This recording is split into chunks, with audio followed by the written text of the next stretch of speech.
Nope, I missed it. There, I missed the button. I hit the button, but I missed it. And now it's wow. That's really loud. Sorry, 1 second. I'm sorry. There we go. G'day guys, and oh my god, that's still so loud. Why is that so loud? Sorry, I'm watching all of my gear just peak. All right, let's try that again. G'day guys. There we go. G'day guys and welcome. My name is Michael and I am the Dead Aussie Gamer and welcome to Pathfinder, the Ruby Phoenix, our wonderful Pathfinder 2nd Edition adventure where we take you guys through the lands of Tianxia, the Pathfinder setting, over the hills of the icy ridges to the oriental-inspired lands of this wonderful and vast and colorful landscape. Joining me today are a wonderful array of people who are supporting our channel. Yay! Look at these Patreons! Aren't they amazing? We love each and every one of them, and you can go away and stop making shadows on my screen. Now, sorry, I'm all over the place this morning because I have some exciting news. As many of you guys know, next week we are going to be doing a massive fundraiser on the Dreaded GM's channel. We are very, very keen and very, very excited to announce a few of the little things that'll be happening with that at the end of the stream. So do stick around for the full duration because we're going to be doing some big, and I mean like big announcements as to what we're going to be doing over next weekend. But of course, we're not going to be doing that right now. However, I will say this. All donations for today's stream not only go towards influencing and changing and obviously harassing my poor players during the course of the game, but every single cent is actually going to be going to pre-production costs for the new event, so we cannot wait to show you what we've got in store. And I'll even throw this. I'll even throw this in. If we can make anywhere in the vicinity of like $100 or $200 today, I will even show you a preview of the line art for the character that I will be playing during this event, which is done by a very, very notable artist, which I will reveal again later on. So there you go. That's our incentive for today. Our incentive. We got a quote unquote donation goal today. That's it. All right. Throwing the ball over now to my wonderful players whom we are here to see and we are here to play with, starting of course with none other than the delightful Hatsune, played by the even more delightful Nick. Good morning, Hi. Nick. Good morning. How are you all? We are. Oh, I'm fantastic. How are you guys? You guys all doing all right? I'm on holidays. Woohoo! Ooh, I'm not. Because it's the school holidays right now, which is great for teachers, but you know, as a youth worker, my days got very long all of a sudden. What? It's school holidays? What? Yeah. All the high Australia. schoolers are free and loose on the world, and we have to somehow ebb the tides of chaos from having young people around. So yes, that is the nature of it all. Tell us, Nick, about Hatsune. Well, Hatsune is a sumo wrestler. Unfortunately, she also was born female, and so has been shunned by the sumo world. So she's a sumo dwarf who is from a very obscure, what's the word? Stable, who has her fellow sumo student is a big, large grizzly bear named Bo. And Bo and I are about to go on a big, exciting adventure away from the stable for the first time, and I'm looking forward to see what happens. Excellent. All right, next up on our big list of wonderful things. Oh no. All right, What? Callie. No. All right, Callie, you know what's up. Have a think. Pete, please bear in mind, my players are level 2. So a boss battle will be at best for a group of 5 will be a CR4 or CR5. That is as far as I will allow. I will weaken the CR5 a little bit, but you may go through and have a look. Ladies and gentlemen, I would like to point out that our dear friend Calindria has donated 100,000 channel points to summon a boss battle. You may pick this boss, and you may even inspire some of the lore behind it, but the boss will drop, and we'll see what happens there. But while we're waiting for that to happen, let us now go to our next player, which is of course our wonderful player Rick, playing the role of Liu. G'day, Rick. G'day, Michael. All right, tell us about yourself and the character that you're playing. So I play Liu. He is a Tengu monk. He came down from his mountain village to contest a tournament some 10 years ago to the big city of Goka. thinking that he was the bee's knees and all that, and promptly got his butt kicked. And in disgrace and humiliation, he descended into alcoholism and has spent much of the last 10 years bouncing between various low-level feeder tournaments where he for getting his face beaten in and drinking himself into the gutter. So he has a long way to climb back up from that fairly lowly beginning. At the moment, I mean, sure, he's had to lie low before, but it's the first time in a long time that he's actually had to run away from Goka, and he's not at all sure about what it means to be chasing more training from all of these elemental masters. So expect to hear a lot of complaining. Fantastic. All right, next up on our list is the delightful Sean, playing the role of Kaito, our Kitsune sorcerer.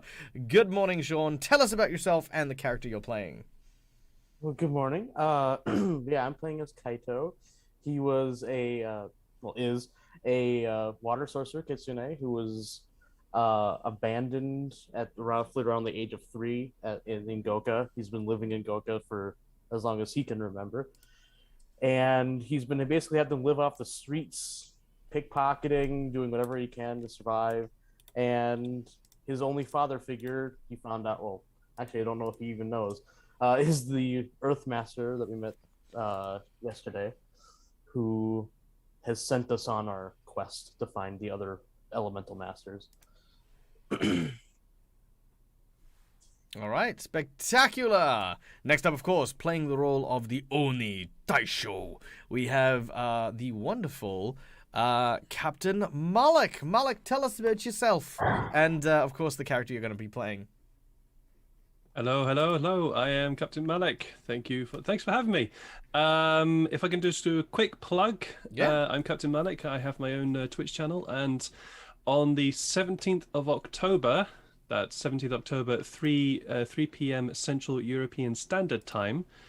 So work that out for those of you who need to work that out. I will be live streaming my campaign of Dark Heresy 2nd Edition Warhammer 40k campaign. So that's something to look forward to, at least for me anyway. Something completely new for me. Never done it before, so it's going to be interesting. Anyways, enough about me. My character, Taisho. Yes, Taisho is an Oni who is all about strength and could do with learning a bit more about his body and possibly a little bit more intelligence, but we'll get to that point eventually. All right, awesome. And we'll get there one day. And last but certainly not least, playing the role of Yoshi, which I feel like we can change your name back now. Yeah. Oh, yeah. Now he doesn't need to hide his identity. Now that he's not hiding his identity. Playing the role of Tamaki is our wonderful friend from Immersion Diversion, the ever delightful Neil. Good morning. Hello. Good morning. How are you? I'm good. Tell us about yourself and the character that you're playing. Yes.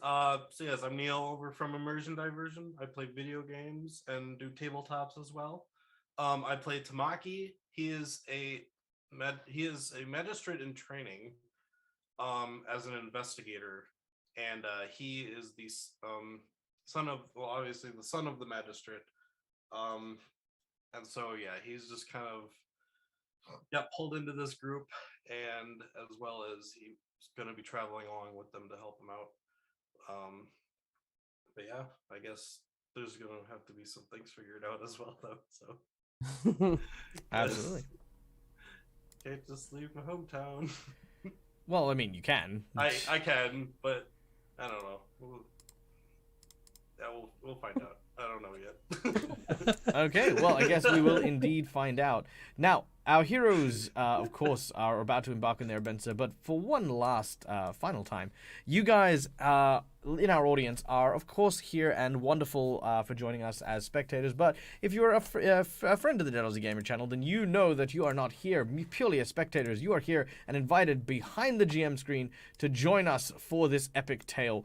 And, of course, we are going to invite you to influence the game in a number of ways. You can donate to the stream with a number of points that are earned through watching the show and earning channel points and affecting the game through plot twists and hero points point and the like, or you can donate money to the actual stream. Now, for today, our stream is going to be raising funds for production costs for our fundraiser for next week. So all proceeds go towards that, starting, of course, with our $5 reward, which gives a hero point to our players, allowing them to stave off death and re-roll their checks if they need it. You can also give a jinx point to someone, which allows me to claim a re-roll on their successes as well, if I feel particularly malicious. For $10, you can give someone a wheel or woe, which gives them a minor shift in either in or against the favor of the group. For $20, you can grant a natural 20 to someone. As you can see, Captain Malek has already has a shiny nat 20, so he can automatically get a nat 20 on a roll. And then lastly, for the grand old prize of $50, you can grant one of my players a magic item, or you can buff a particular boss or a combat encounter in order to try and make things just a little bit more difficult. So there you go. That is the list of things we can do today. So without any further ado, let us get into today's session. Of course, we would like to give a quick shout out to our sponsors, Hero Forge for the wonderful artwork, Fantasy Grounds for our wonderful tabletop of choice, and of course, Sirenscape for the wonderful music, which of course is where we are going to start our beautiful, beautiful adventure. Here we go. Okay. Now, hopefully everyone can hear that. Nope. Nope. Yeah, I don't hear anything. All right, let me share that with my players. Ah, that's why. Okay. Oh, yeah. All right. Good-o. Now, as our heroes make their way far from the lands of Goka, out of the city, after having spoken briefly with the master at the sumo stable, they had learned that there are a number of places around the countryside where they can visit in order to hopefully find the masters that will unlock the elemental scrolls and the katas that were given to you by the father, or the surrogate father of our friend Kaito, Master Yinlo. With the scrolls in hand, kept safely by your side, and of course in the company of a large, burly bear, you begin to travel, heading southwards towards the Dragon Temple. A large Aurorian monastery held high in the mountains south of Goka, where you hope to find information about where to find the master of the Fire Seal. As you travel, we are going to go into what I like to call a campfire scene. This is a means for you guys to get to know each other a little bit better and to express your characters' backstories and the like. Feel free to share as little or as much as you guys would like. While you are traveling, you decide to talk very briefly on your impressions of the underground battle arena where you guys had met. What are your thoughts in regards to just kind of how they were running things, your impression of the Oni that operate the illegal underground there, and of course, if you have any plans in terms of returning, you may share that as well. Let us start, this time in reverse order, from Tamaki.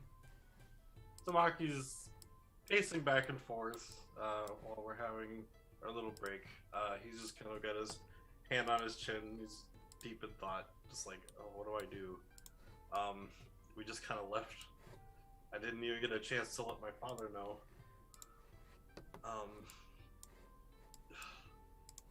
He's just,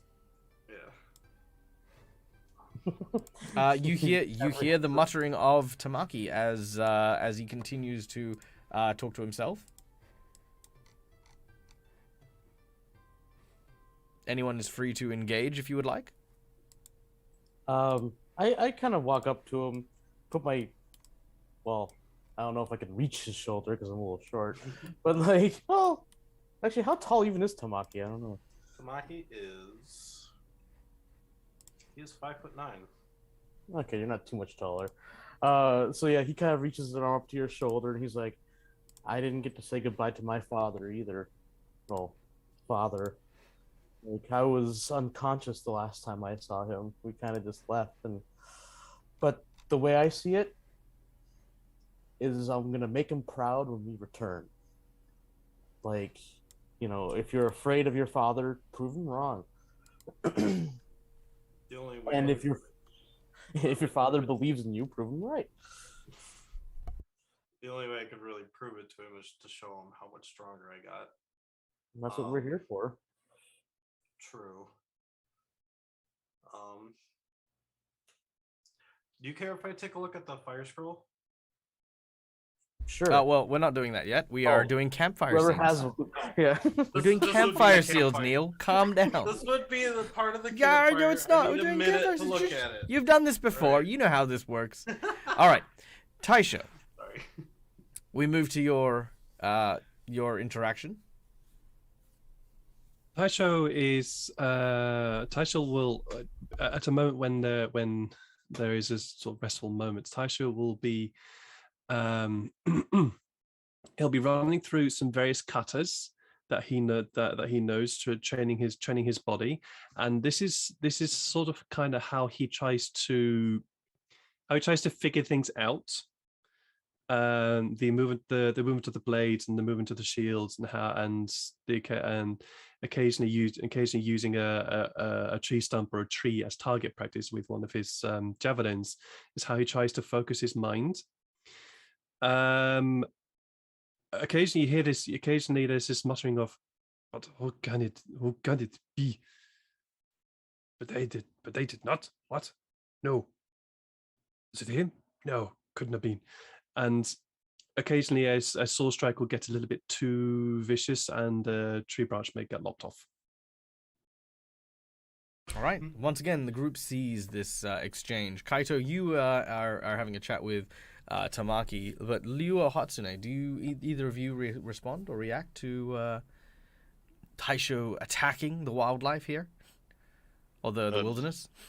Liu will not be responding to just about anything at the moment because he has gone at least 8 hours without an alcoholic beverage at this point and is basically curled up into a miserable ball somewhere in the shadows, trying to stave off the delirium tremens and repeating over to himself the number of steps it is to the nearest tavern in Goka. Very well. As Liu is kind of hunched over, gripping at his stomach, there's kind of this illusionary pain that kind of just emanates from just kind of deep within his gut as you kind of continue to sort of drag yourself forward.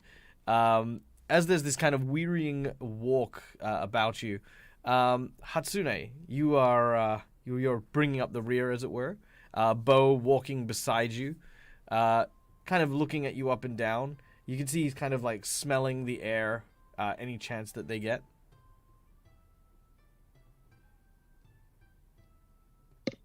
Oh, I think you might be muted. There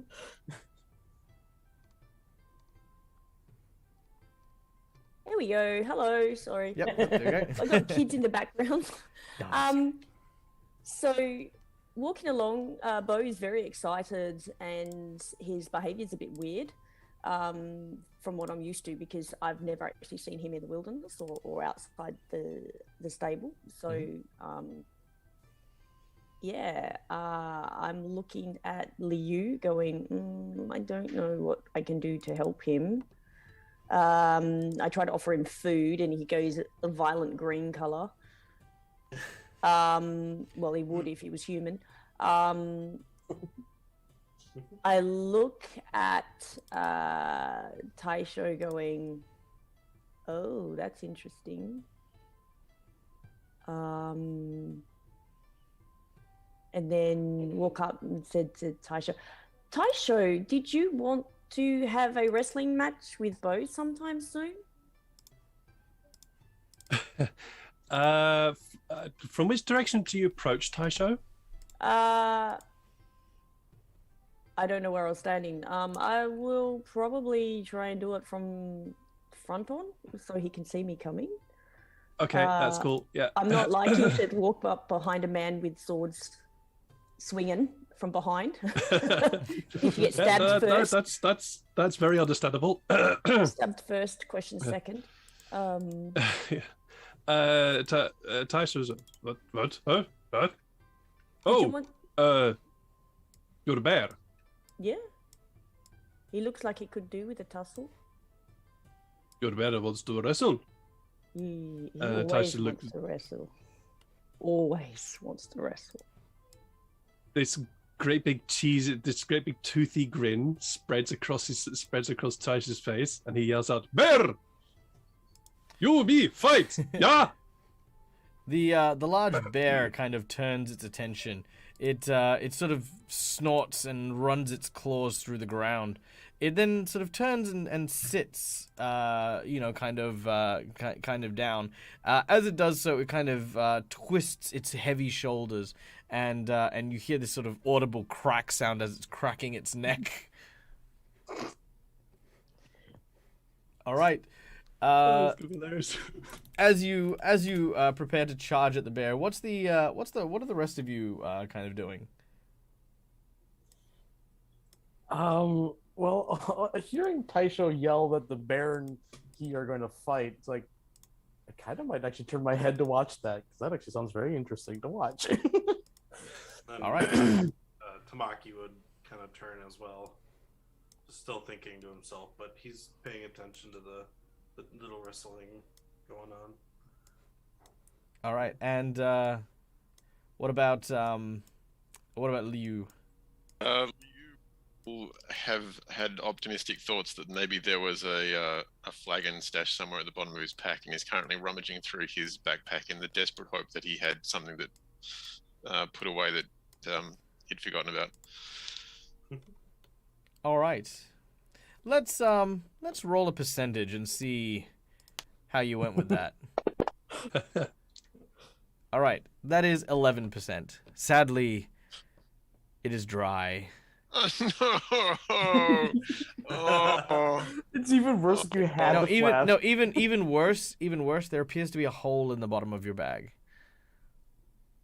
I thought that one at least was full. I did so well. 20,000 steps. I was counting. All right. I was hanging out for this one last one. Yeah, that's your forever, like your last drop. You know what I mean? Like it's like, it's like I'll only ever have one last bottle or one last swig, and that's the last swig that you have. It's very sentimental. All right. Now. Now, as we turn, we now have our map. Boop. Yay.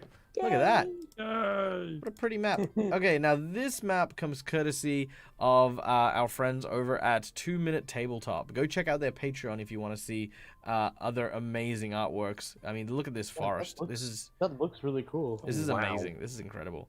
So, our heroes have found themselves a small little area to witness this this wrestling match of two sumo, a sumo and a fighter, really. I mean, what does Taisho know about sumo wrestling?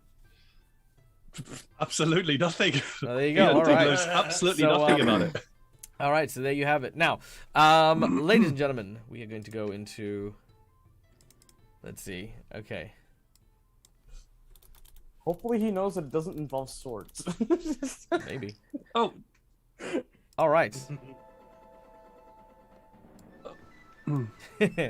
Now, as Taisho, do you actually arm yourself, or do you come at him unarmed? no. Taisho has this very sort of weird sense of honor that if he sees somebody who is unarmed, he will deliberately remove his sword and shield and javelin so he doesn't have them on him in order to fight the person. All right. Well, you absolutely do so. Now, as we go into this, first of all, I'd like to give a very quick and warm welcome to Johns14 and Paradox Talks. Thank you so much for the follow, and of course for my name Karen, who has joined us for our 7th month anniversary of their subscription to the channel. Thank you, Karen. It's so good to see you. Hi. I'm waving. No, we love Karen. Karen is like the best. All right. All right. You hear the sounds of the bear growling. Maybe. I hear it. I heard it. Yep. Okay, good. There you go. I can hit it. All right. So, as the bear growls in your direction, we're gonna roll initiative and see how we fare. All right. So, Taisho, you do beat the grizzly. You do beat Bo in the initiative. So, you get the first move. As you step up towards Bo, I need you to make me an athletics check as you slam against his body. Athletics check. Skill.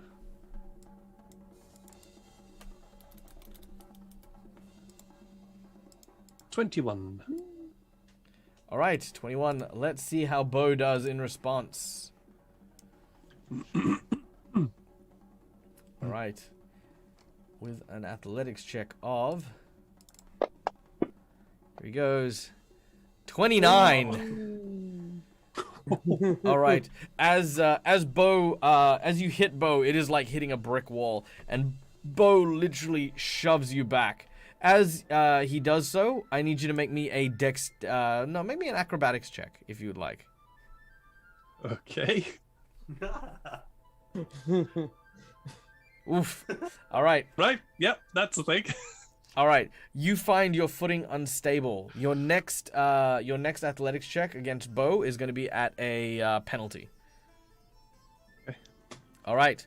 Sure. So I'm gonna roll his attack with his athletics as he tries to push you back for a 31. Make your athletics check. Look, he's a bear. What do you want from me? It makes sense. Yeah. What's my penalty? No, I've already added I've added it you've as a already bonus. added Yeah. Okay. Athletics, you said, right? Yep. Well, I'm being consistent. All right, so he lands a critical hit as he manages to force you away. Now, as you've sort of pushed Bo, when he pushes you, it's not effortless. Like he is definitely giving you a proper match, but unlike Hatsune, who's used like proper kind of sumo techniques, he is almost using brute strength, almost as if he hasn't gone into his martial arts or anything like that. And with that force, you suddenly trip and start rolling onto the ground, eventually landing a short distance away. As Bo, who is still sitting, kind of just like sort of starts scratching his leg, as almost like he's emulating one of those sumos who are like on their knees and just sort of like, you know, but he's just like sort of scratching at his fur. All right, what do you wish to do? Oh, by the way, Hatsune, that is obviously a win for Bo. Absolutely, yeah. Woo, the stable. Sorry, What do we call it? For the stable. Yeah, it's a stable. So for those of you in the audience who do not know how sumo works, sumo is an art where the loser is the person who places any part of their body in contact with the ground except for the soles of their feet. So at the start of a match, you would have 3 points of contact. You would have your legs and you would have your hand on the ground. And then as soon as your second hand hits the ground, both hands need to come up, and then you start to push until, you know, somebody falls down or is pushed out of the ring. In this case, as Taisho has been pushed back, he has fallen completely to the ground. He's sort of rolled on the floor, which means he has won. It's 2 out of 3. Taisho's got he's a bit dazed by it and wasn't quite expected to be basically slapped around. So he's going to just slide on the ground there for a little bit, like, phew. Well, Just look at him. Are you doing all right? yes, Well, help me up. Yep. And I help him up. All right, Tamaki helps you to your He's gonna feet. get back up. As you do so, He's you gonna get notice back up. your nose is bleeding a little bit. It just wipes it off. Ah, And he's right there. He's right back there. Best of 3. okay, we're gonna go into initiative again. See who wins. All right. Unfortunately, this time Bo takes the advantage on the attack here. So another athletics check. This time no penalties. So yep, you're coming in fresh. All right. As Bo, wow, that is a wow 28. He just runs up and then balls. Well, Taisho's enthusiastic, so he's going to be charging at him, trying to get him around the waist. All right, you get around the waist. Not with all of that. Again, another critical hit. This time, as you grabbed him around the waist, he's placed all of his weight on your back and forced you to the ground. You're now on your belly, as Bo sort of stands on that. But as you're about to touch the ground, I'm going to give you one last athletics check, like a hero athletics check. Athletics, okay. Come on. Nope. No, you just go. No way. Nope. You're kind of in the dirt, and then Bo sort of steps back. As he does so, you kind of and you spit out like these clumps of red leaves that are covering the ground. As Bo sort of takes a few steps back. He almost seems disinterested and begins to make his way into the forest. You disappointed him. Oh, it's all right. Taisho's gonna get sort of get up to his knees. As you're a big bear. You have advantage. I'll get you next time. Your back sort of makes this cricking sound as you get back up. What is the look on everyone else's faces as Taisho begins to walk back to the group? Delighted. Smiling. Kaito can't help but just outright laugh. Like he might even be on the ground. Like laughing.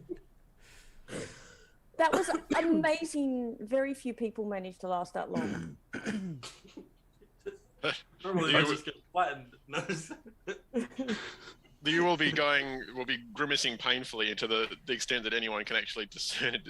It's very hard to show expression on a thing. But it's like that was the happiest I've been all day. Oh. As your rolling laughters begin to be swept up by the autumn breeze, the wind carrying a whistling sound and a sweet smell of the forest through the landscape, I need everyone to make me a perception check. Can I do this at a slight disadvantage because I'm hurting a bit now? Oh yeah, absolutely. You're still disoriented. Just a reminder: do I drag the dice into the Chat box. chat box? Yeah. Yep. And just a quick question: disadvantage in Pathfinder is the same as D&D?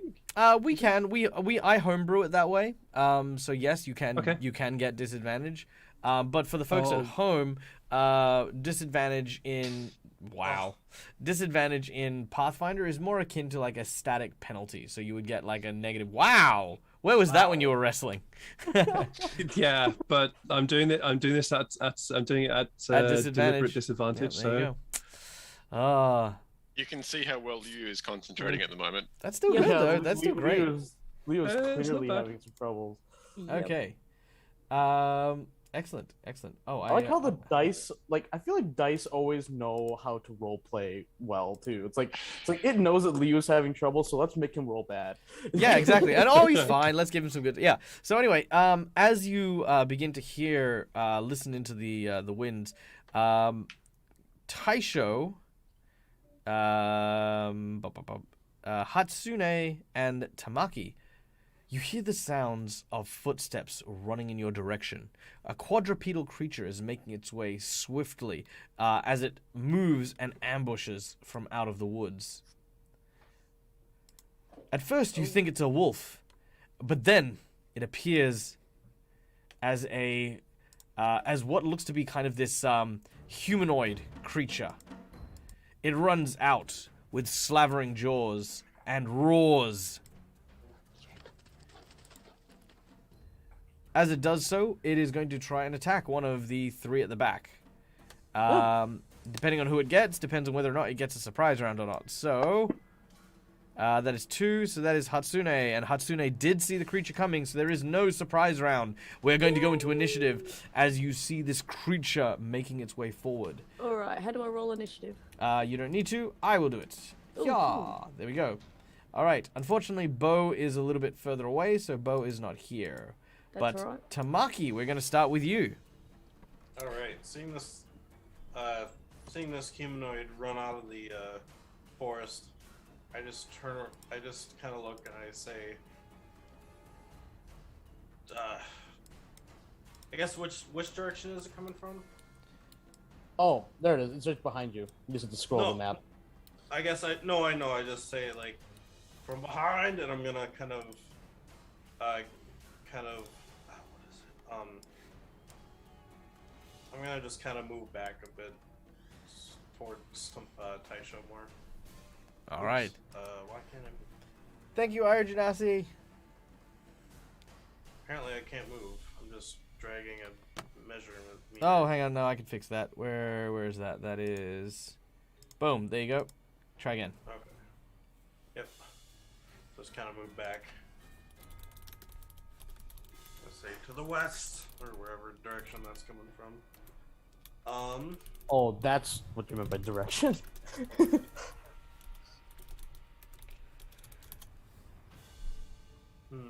And then can I try and make a recall knowledge on it? Yeah, absolutely. Taking your eyes upon the creature, you see that, as I've previously mentioned, while it is running on all fours, it seems to kind of have a humanoid bearing. In addition, you see that its clothes that it wears are that of a humanoid as well, slightly torn and ripped. Okay. What kind of check? Because This can be a nature check. Okay, cool. 12. 12. You know nothing about the creature other than it seems to have wolf-like properties. Also, I would like to take a moment to thank, of course, our lovely Calindria for our boss battle. So yeah, then I would just mention, since a wolf is all I know, I would just say it's a wolf. It's not a wolf, it's in clothes. Okay. That's like calling me a fox. That's not a wolf. You are a fox. I'm special fox. All right. So, 25. So it's still going to go for Hatsune as it intended to before. There is no penalties, but you watch as this creature starts to... And as it runs forward, you kind of imagine like a wolf biting. But instead of biting, what it does is she cartwheels forward, one hand on the ground, and you watch as this clawed foot suddenly comes at you from above. Ooh. She's like drunken style. Ah, Oh! Oh. That is a critical hit. It is not a drunken style. It's almost like a quadrupedal wild style of combat. As this foot hits you hard, let's do the damage to begin with. Okay, that is 23 damage. That is definitely not ideal. All right, pick a number between 1 to 5. 2. 2, alright. This is slashing. Target is flat-footed until the end of the next turn. Damn. You are wide open as the foot penetrates your guard and makes you vulnerable to the next attack. Okay, now keeping in mind, you guys do still have a hero point that you can use every session. Everyone gets 1 hero point to start with, and you can use it to stave off a blow that would render you unconscious or kill you. So FYI, just on that, because yeah, that crit was not ideally timed. No. And what's worse is this is now the second attack, and you have a penalty. Caught us by surprise when we weren't even surprised. Yeah. All right. Thankfully, however, the second attack, even though your Flat-footed. guard has been knocked down, you managed to step back and out of the way, avoiding what was a rising claw. So this foot came down, and as it came down, suddenly this backhanded claw sort of reached up, trying to hit through the guard, but you saw through the maneuver and moved away. The individual snarls. All right. Very cool. All right, Liu, it is your turn. Ah, seriously, what is this thing? You will, he'll throw his empty flagon at it in disgust, and then move round behind the creature and feint to draw its attention. So, yeah, I don't know what an improvised thrown weapon attack would be like, but I'm going to see if I can find something similar on my character sheet. All right. Let's go with because thrown is actually an ability that you can do. It's on your front page, and it should automatically give you that without your training, if you just use that. So if you look on your front page, oh, maybe not. I'm lying to you. Combat? Got it. Yeah, in combat. Nope. Yeah, so ranged. Yeah, cool. Done. Make your attack.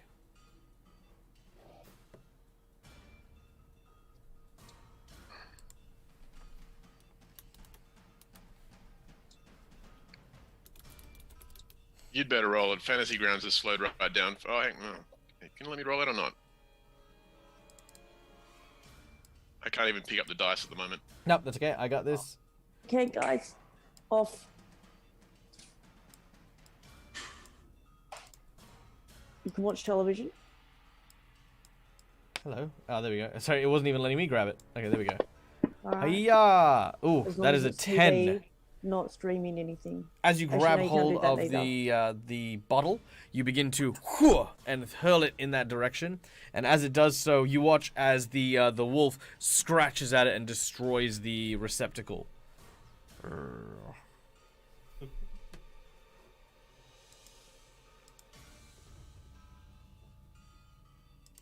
All right. Next action, you begin to move around, taking up a flanking position. And with your third action? With my third action, I will be just attempting to draw its attention with a feint. Oh, very nice. All right. So I'm just sort of moving to attack and seeing how it reacts.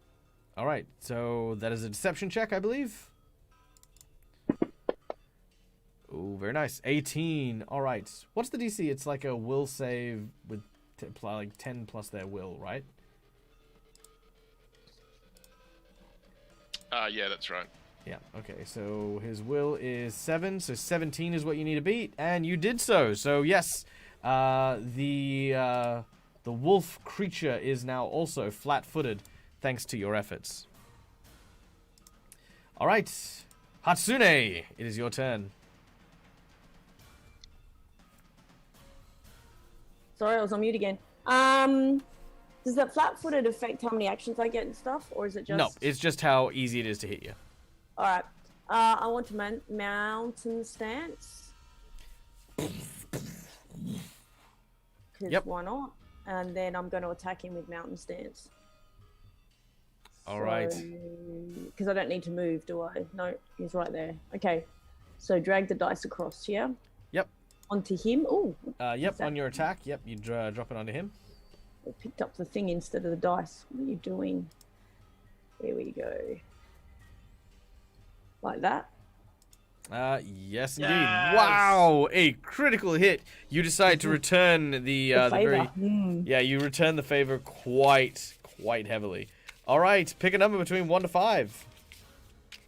5. 1, 2, 3, 4, 5. Here we go. So you're using bludgeoning damage. Yep. All right, your palm. Actually, no, maybe it's your head. Actually, because that's what you would do in this situation. As you charge, you use a headbutt charge as you reach forward, and as your skull collides and crashes into theirs, you stupefy them by 3, staggering now, them. do I drag the damage to him as well? Yes. Is that what I need to do? Yeah. Hold left shift so it calculates the critical damage automatically. No, it'll automatically do that because. Oh, does it automatically? Yep. Oh, of course it was critical. Yep. Okay. Boom! 12 points of damage. as you deal a sizable blow. The creature shakes its head. While it is a heavy blow, it definitely takes a few minutes as it seems to be disoriented by the stupefy effect, which I will tell you what that does in just a moment as I pour through my lovely condition cards. Next up on our list of individuals is... was only Nick one gets a action. second attack. Oh, yeah. yes, sorry, my apologies. Yes, of course you get a second attack. Why The not? first one was so good that That I don't get a second attack. Yeah, okay. that's pretty much it. Yeah, it was too good. Oh wow, are you doing? Stupefy. Here we go. Targets penalties on intelligent, wisdom, and charisma checks, including will saves. Spell attacks, DCs, etc. Anytime they cast a spell. Yeah, okay. So basically, it's affected all of their intelligence stats. Has now got a -3 penalty. All right, so my second one says hit. Second one does hit. All right. Again, as you've stepped forward, your headbutt opening him up as you then deal 9 points of damage. Beautiful. Absolutely beautiful. All right. Some pretty heavy hits as you exchange a series of blows from your deep mountain stance. Yep. All right. That's not- Taisho. Now, currently you are unequipped with your weapons, but they are in an adjacent square next to Hatsune.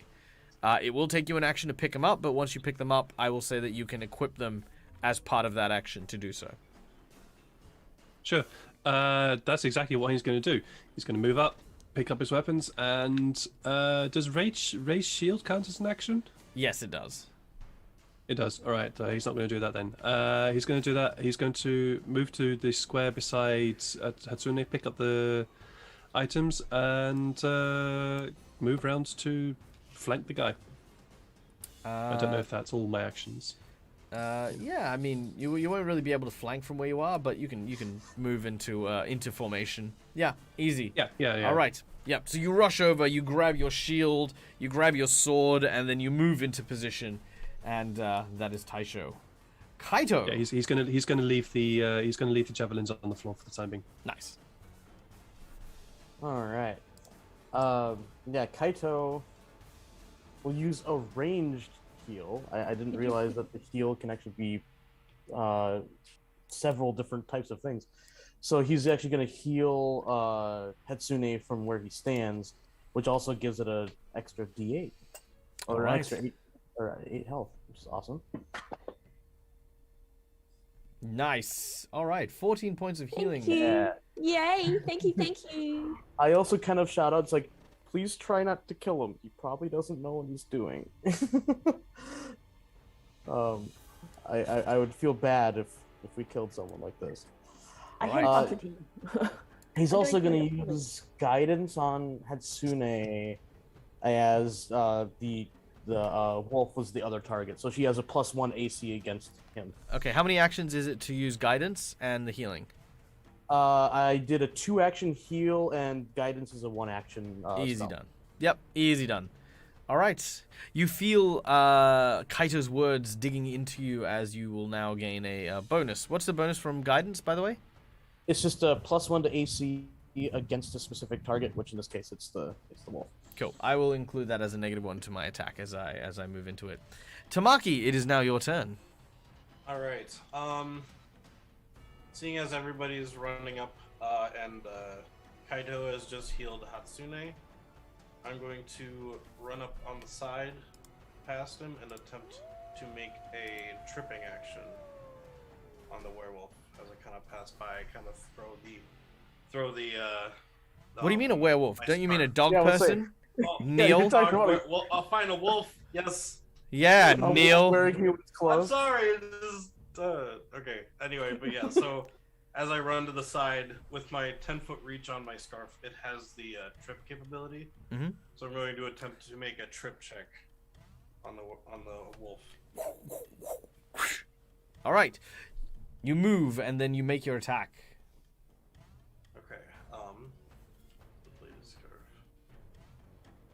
And I believe it's just the attack of the scarf, right? It's not like an athletics. Okay, cool. That is a hit. Deal your damage. Doesn't it just trip? No, you get an auto. I think with trip you get an automatic trip attempt at the end. But let me double check that while we go. Oh, okay. So roll your damage still, Gotcha. unless you want to just Oh, make a trip yeah. maneuver. Well, that's what I was trying to do originally, but if you No, that's fine. ties- Let me just okay. double. If it ties with the attack, then I'll do it. But I think in the first Pathfinder it for sure did, but Yeah, I don't yeah, know yeah. about two. Yeah, we'll check. We'll check. Yeah. Here we go. Trip trait. The trip trait will give you. Let's see. You can use a weapon with a trip with an athletics check skill, even if you don't have a free hand. This uses the weapon's reach and adds the weapon's item bonus as an attack roll in addition to the athletics check. If you critically fail to trip it, you can drop the weapon to make it a failure instead of a crit failure. Okay, so yeah, so you're making a trip at range using the trip feature of the thing, so you don't get an extra one. So yep, make your athletics check against it. and it doesn't have an item bonus, so it's just Yep, so it's just a trip regular at athletics. range. That's all. Yep. All right. So athletics check. Yeah, 23. Yeah. Ooh, very nice. Very nice. Okay, here we go. Let's see how you do. Athletics of. Oh, that is a natural one. So that is a 13. So yep, you managed to catch the wolf person off guard, and they fall prone.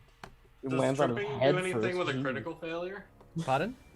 Does tripping do anything on a critical failure? It is not a critical failure. Oh, I thought, okay. Oh no, it is. What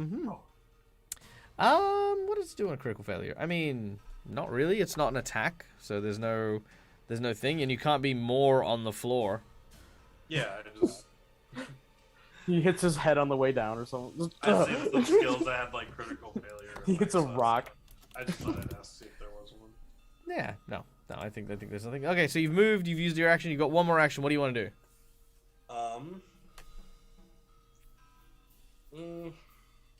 Then yeah, I'll just make a regular attack on it. So like the trip action, or the one action for the trip on the one scarf, and then take the other side of the scarf, and I'm actually going to attack it while Whip it's on it the down. ground.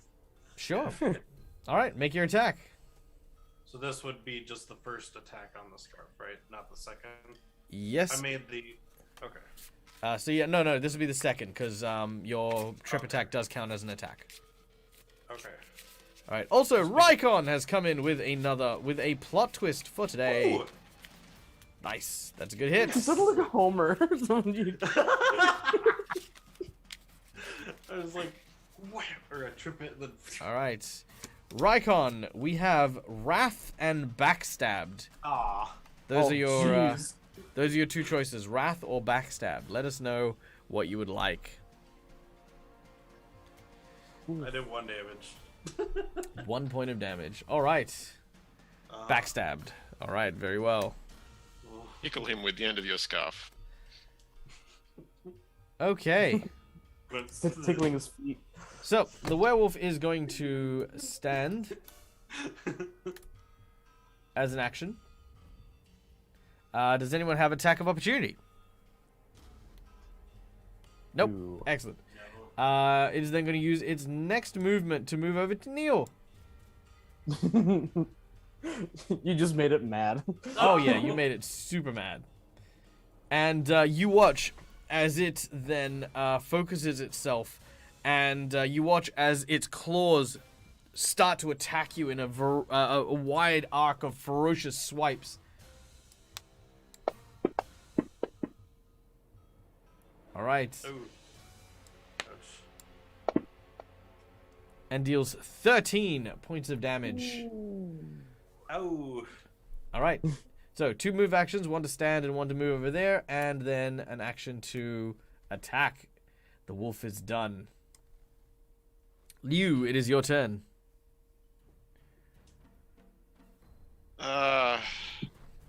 You will sort of, in a staggering sidestep, move around behind the creature and unleash a flurry of cup blows. So, move to there.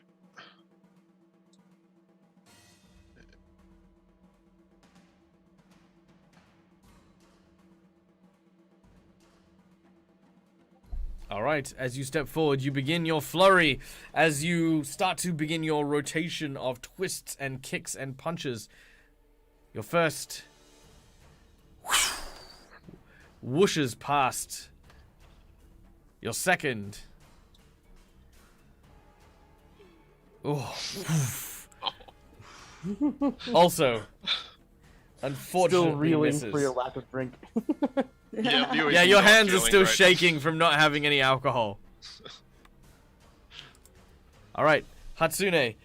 You've got several injuries that have now been stitched thanks to the efforts of Kaito.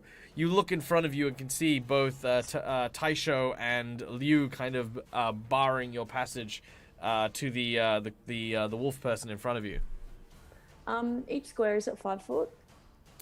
Each square is 5 foot, yes.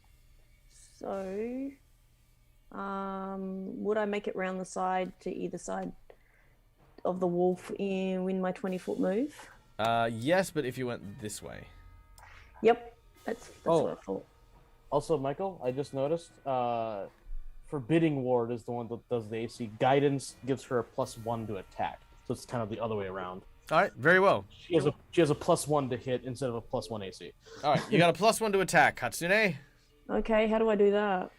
Down on the bottom left-hand side, you should see a little box that says modifier.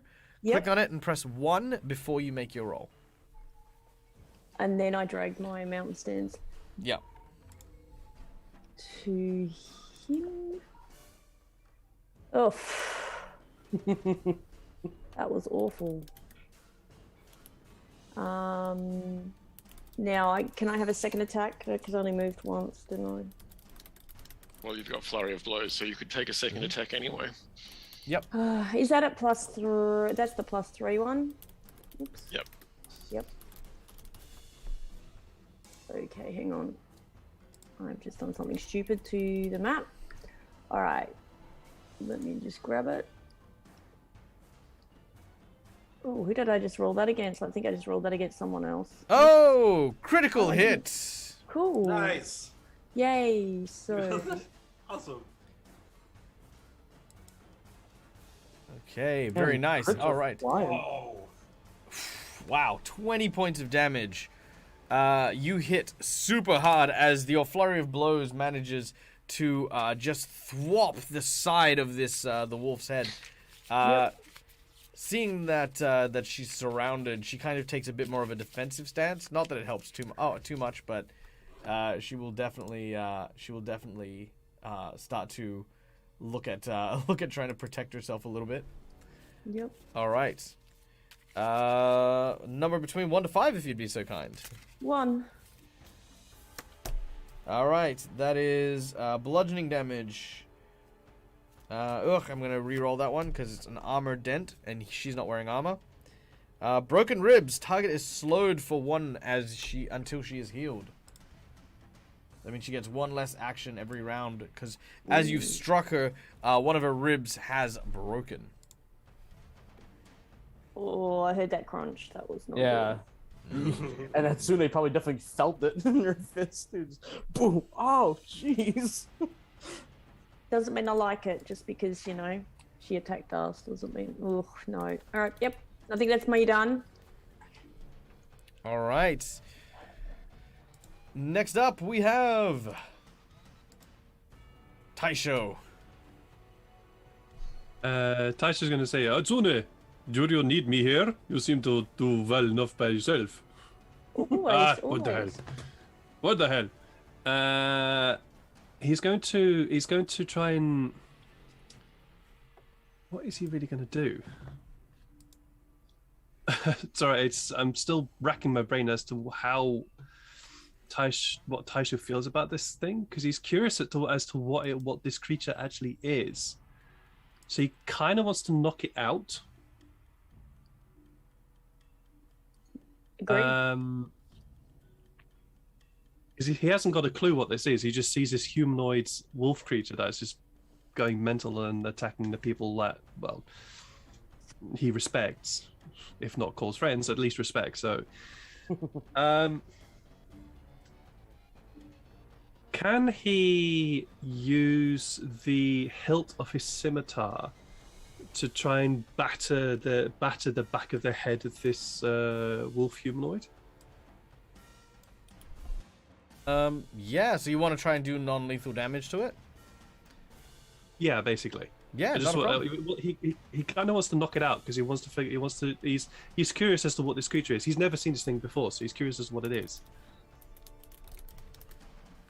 All right. How do I do that?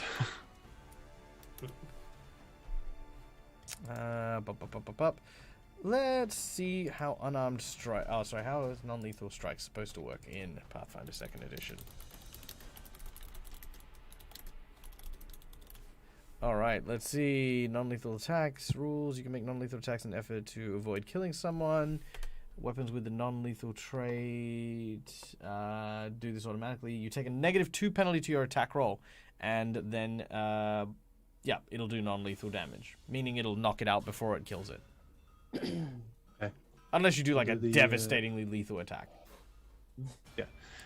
No, he doesn't want to do that. So I have applied the -2 to my hit roll. Yeah. So. Yeah. I forgot to drop it on him, but that was a 12. I don't think a 12 hits, unfortunately. No, it does not. So as you try to hit this this wolf with the scimitar, it dodges out of the way and snarls in your general direction. Hey, stay still! And he's going to try and hit it again. All right. Again. Nope. You're a dodgy one, aren't you? It just barks. keep... Yeah, it definitely roars in your general vicinity as you continue to take swipes at it. He's going to do the same thing again. It's not going to work, but he's going to try to do the same thing. All right, and that last one is yet another miss there, which brings us to Kaito at the end of the round. Can I do the same thing with the force-based water attack? Do that non-lethally?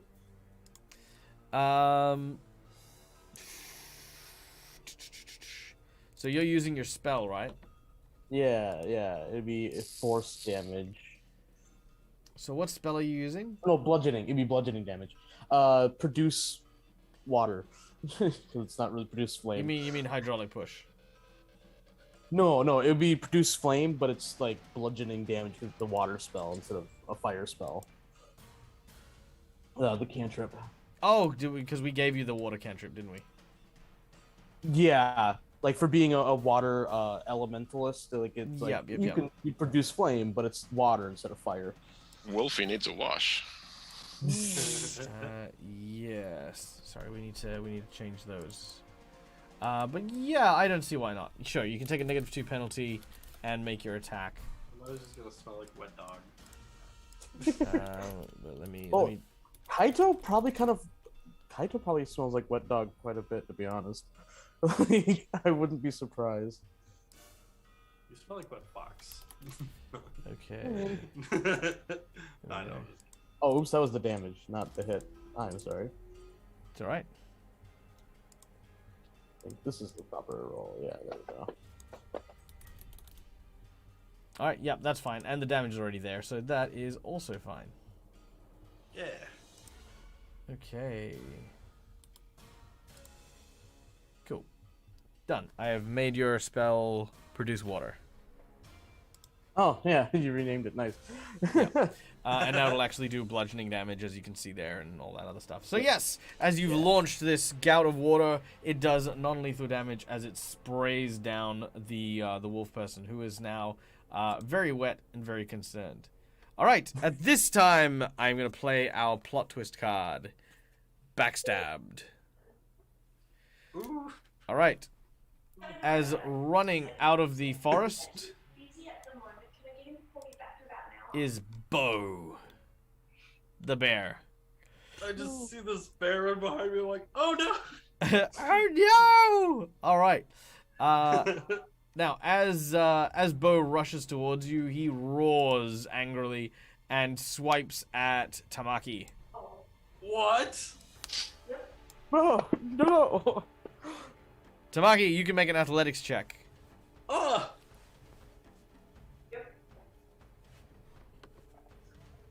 No!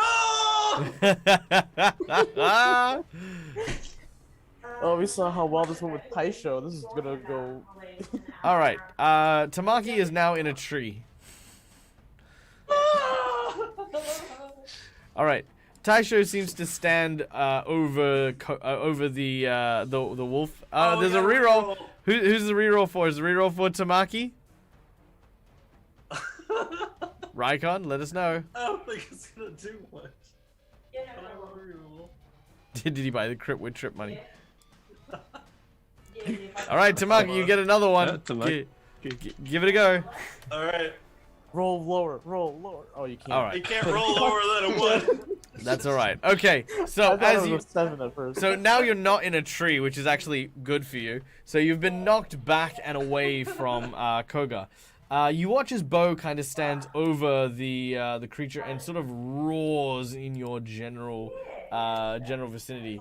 The bear leaning back and sort of exhaling this kind of very borderline salmon-y kind of breath as it as you seem to have gained its attention.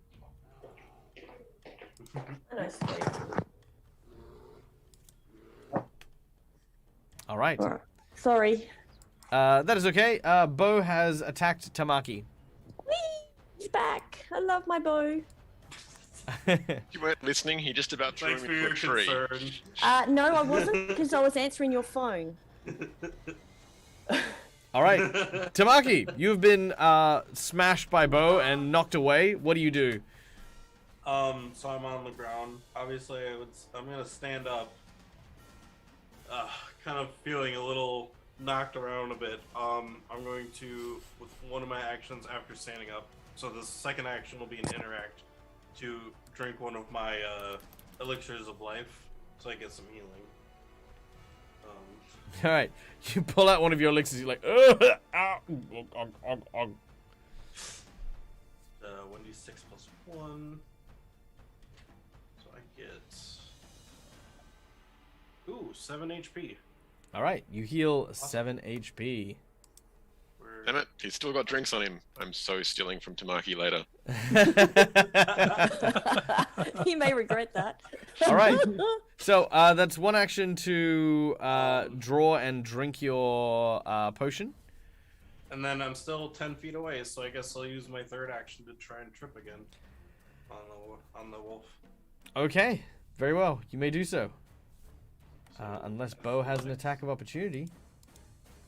From 10 feet away? Do you see how big Bo is? Bo is a bear. He does not. Oh, yeah. Okay. All right, make an athletics check. 20. All right. Woo. 25. On the wolf? Yeah. Okay. Nice. Yeah, don't forget, the You wolf just rolled a gotta- 1 last time. Oh, okay, got. Oh, that is true. Yeah. All right. He just jumps over my. All right. sword. The I'm just gonna wolf, play jump rope with him. the wolf pulls back and snarls and kind of tries to retreat back into the woods a bit. But because Tamaki attacked, he is going to lunge and try to move, grapple. So I need you to make an athletics check. He's gonna drag me. No. Can I just make a quick thing here? Yeah, if you want to. What would you like to do? I have the ability no escape, so if he tries to retreat from me, I follow him. Oh, yep, absolutely. Yep, so as it's tried to move away, you've moved up in response. Now, Koga has managed to grab hold of Tamaki. Tamaki, your neck is now in the jaws of the wolf, and it is going to ready an action. If it is attacked, it is going to try and bite out your throat. Ooh. All right. As it snarls and defensively kind of like looks around, especially at Taisho, who has stepped forward, you hear Koga sort of yelling in some kind of distress. Oh, not Koga. Bo. Bo is yelling in distress. Bo? Yep. The The bear is yelling in distress. Yeah. Yes. It is odd behavior. It is very odd behavior. Liu, it is your turn. Liu is going to.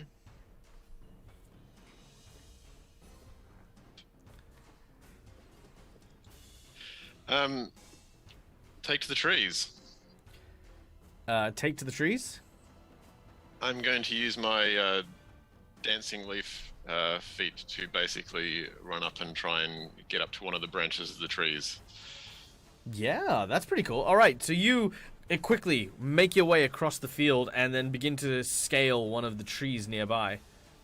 So I get a basically get a 5-foot bonus on my vertical leap, and I can take it as a single action rather than a double action without the run up. So I've got the run up anyway. So as a double action, he'll stride to one of the trees and then leap up. All right. And start climbing. All right. Now, because you are passing by it. I can reach the tree to the right there without going near. That one? No, that one. That one. Yeah. Yep. Okay, cool. Easy done. Yeah. Not a problem. That won't cause you any problems. All right. Hatsune. Deal with the bear, please. Stop. Bo, what are you doing? Bo, stop. She's going to step forward. Oh, how do I move her? I went the wrong way. And I'm going to try and talk to the wolf thing. I wasn't expecting Bo to come in and smack. Who did he smack? That's what happened. Back to me. Sorry, Tamaki. Alright, I mean, I'm just being dragged away by a wolf. Yeah. No problems here. I'm gonna put. She's gonna. At least that scarf might protect your neck for a moment. For a little bit. Well, it would if he didn't take it off him. Yeah. I was gonna say normally if you want to show pace, you'd put your hands up, but this is martial arts. Putting your hands up is just as dangerous as threatening with someone with a weapon. So, So you're trying to create a passive. So basically, you're trying to be passive. I'm trying to be passive. Yes. Yeah. So what you're I'm not doing is taking my mountain stance. I've taken it. Yeah. Yeah. You've placed your hand forward with your palm showing upwards. This is a kind of like in Enka or mountain people speak. That is a gesture. You watch as the wolf person seems to take their attention off Hatsune and look at Taisho, who still has the scimitar in hand, and of course is trying to keep an eye on both. It's just kind of keeping wary still, but it seems to be less wary of Hatsune. Taisho, you're up next. Taisho is. He's not raging, so he's not. He's a little bit dumb, but he's also not stupid. He's not the most intelligent guy, but he's not stupid, and he sees what Hatsune is trying to do. And he will go and he'll say, "Wolf lady, you let him go. I sheathe my sword." Yeah. And he'll move his shield very far out away from him, so that his chest is completely exposed. And he'll move his swords. He'll move his sword out away from him as well. But it's still in a guard position, meaning that if need be, it can come straight back in front of him again. But it's out and away so that his full chest is exposed. Okay. All right. Very well. Again, seems to be a little bit calmer. Not overly, but just a little bit. Right. All right, if that's all you're doing, we then go to. I was also going to say is he's just going to step back, give the wolf some space. All right. He's going to step back one square, so 5 feet, I think it is. Which he'll step back and give the wolf some space. All right, definitely feeling a little bit more calm. Okay, next up, Kaito. I'm gonna run up to Bo. I hope I don't make Bo mad by running up to him, because I don't think I can handle a bear. But like, I just try to like, you know, put my arms on him and just like try to, you know, calm him down. Like, I would say try to animal handle him sort of, but we don't really have the skill for that. But I'm just trying to like talk softly, you know, just be like, it's okay, it's fine, you know, like how you would calm down an animal. Sure. And I'm gonna try making that my main focus because I feel like everyone else has the wolf handled, but Bo seems distressed, so I want to try helping him.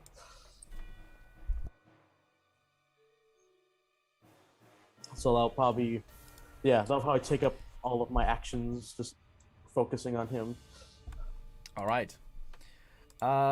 Next up, we go to the top of the round, which is back to Bo. Bo, seeing that everyone has kind of stepped back a bit, he kind of walks up and starts making sort of these grunting noises. All right.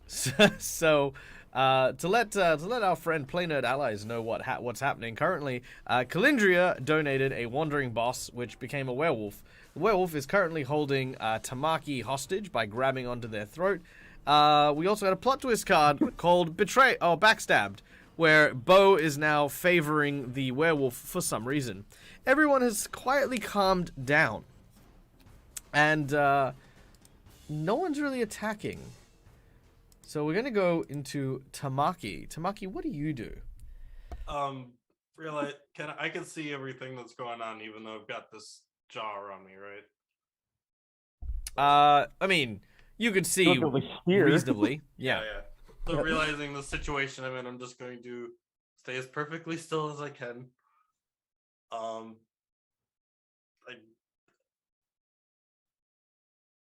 then I'm just like, I'm not gonna even say anything because I'm just like, He's gonna hang there anything. Yeah, like I'm worried that if I do anything or say anything, I'm going to be like got her. So that's my turn. I just kind of like stick my hands up, drop the scarf, and I just sit there. All right. It bites your neck out. No, it does not. It. All right. Seeing that everyone has somewhat calmed down, the creature lets go of your throat, noticing very quickly that it hasn't actually penetrated your neck with your with any of the fangs that were wrapped around your throat. You now take a better look at this the werewolf. Looking at her canine form, you notice that she's covered in blood. While, of course, some of it was dealt from you guys, a lot of it wasn't. She seems to be sporting more than a few injuries. And she, again, warily places her back against the tree. Bo seems to sort of say kind of a few grunting growls. The wolf person seems to look back and point at the rest of you. And he watches Bo, the giant bear, begins to kind of nod very slowly.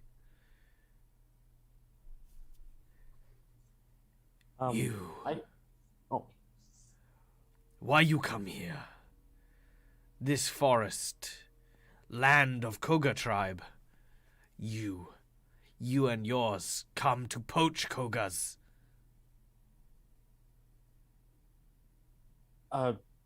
We don't mean any sort of harm. We're passing through. We are trying to make it to the mountains. We didn't even know about Kogas?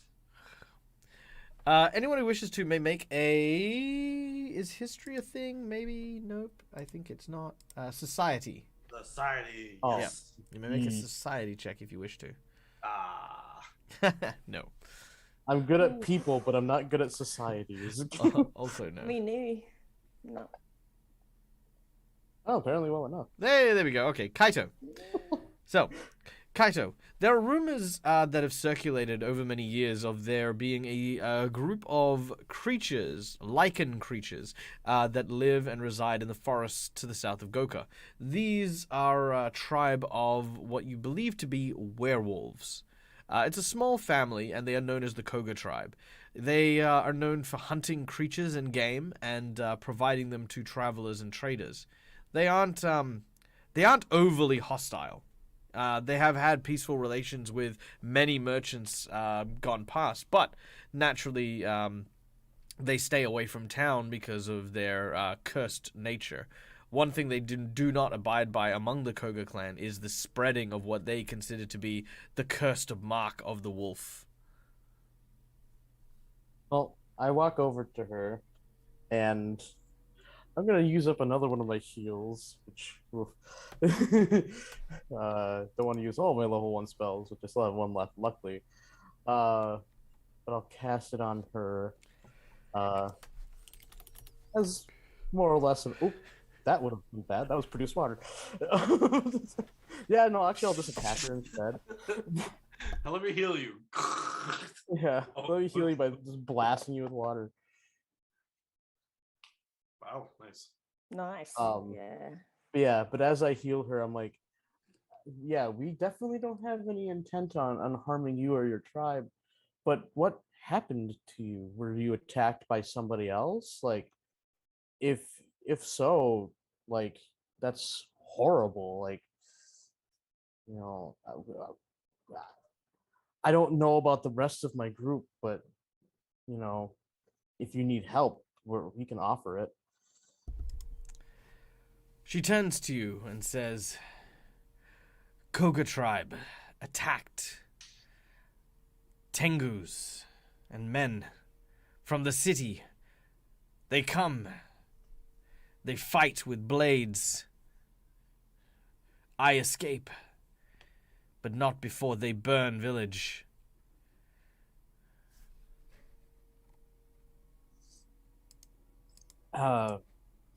It's a huge shame.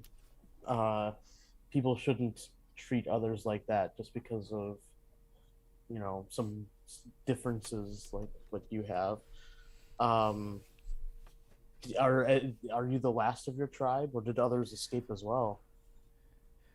She sits down back against the tree and howls.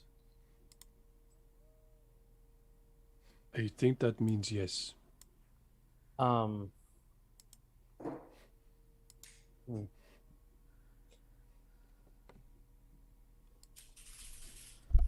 Wolf lady, what is your name? She says, I am Okoye Koga.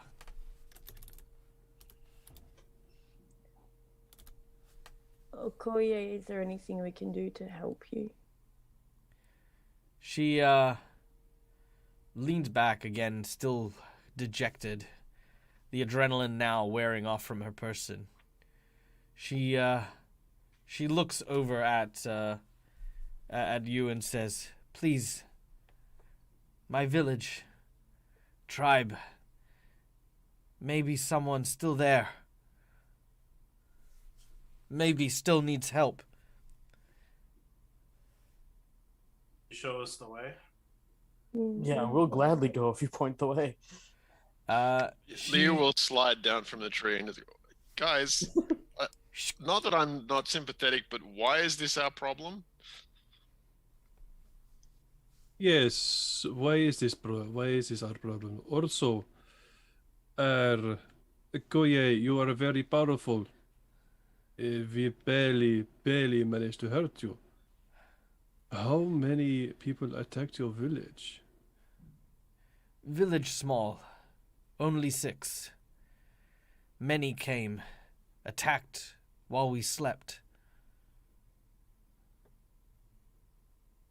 We ritual at night, bind ourselves. They burnt our house. We could not escape.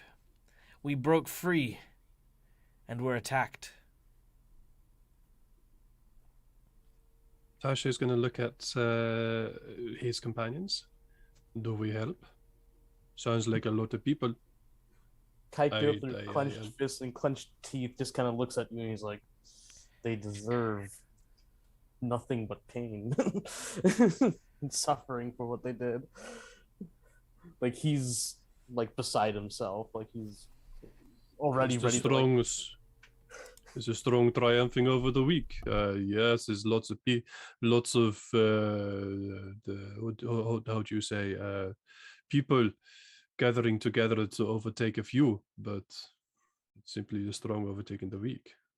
Why should we help one person who seems to be very strong herself?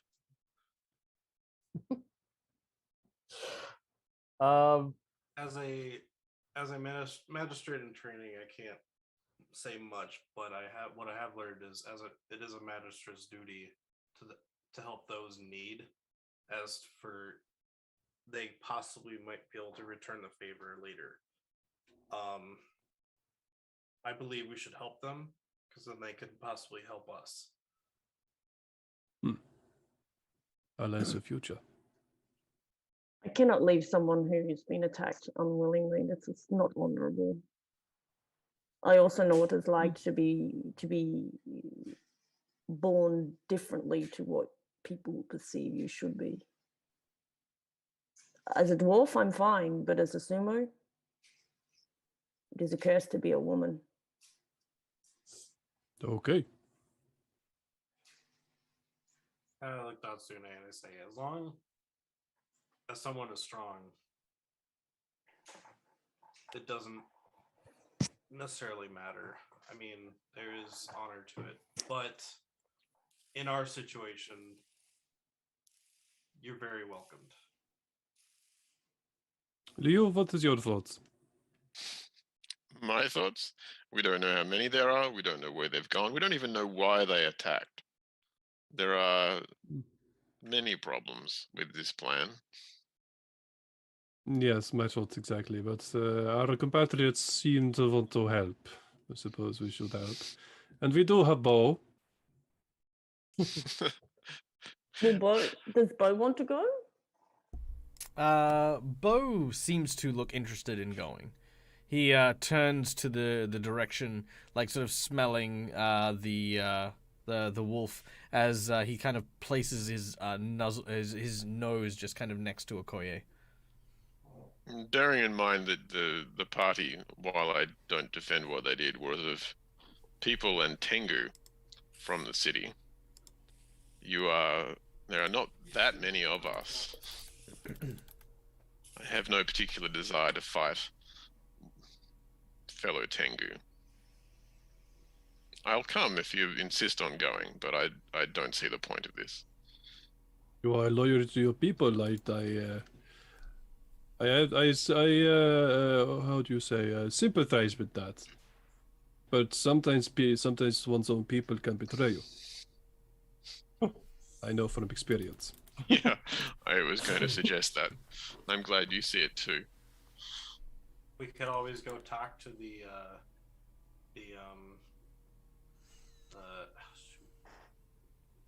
we could always go talk to them to find out what's going on without them knowing that we're helping these guys. You want to talk? Okay. Have you seen me? And he just gestures to Taisho. Just gestures to himself. I want to investigate. I don't want to talk. Well, I mean, we can talk if necessary, but as long as we find out what's going on, desire to be on talking terms with monsters like that. Then we don't need to talk. We just need to find out what's going on. Well, they are still people. Very well. Tamaki is, of course, and I'm interested to see how he would conduct this investigation. Count me curious. And we didn't agree to attack them. We have agreed to help Fair. find anyone that's still alive of her tribe. I'll keep that in mind. Yeah, and then you'll blast them with a stream of water. I'll try to have restraint. Okoye, it sounds like we are going to help you. Lead on. She gets to her feet. As she does so, she kind of looks over and says, "Thank you. I will not forget this, and I am sorry for attacking you and presuming." In particular, Okoye looks towards Liui and bows deeply and apologetically. You owe me nothing. I owe you nothing. Let's just go see this thing. She reaches into. You could ask her for some alcohol. Yeah, She reaches. alcohol, yeah. She reaches into her pouch and actually pulls out a small flask, and cracks it open and drinks some of it.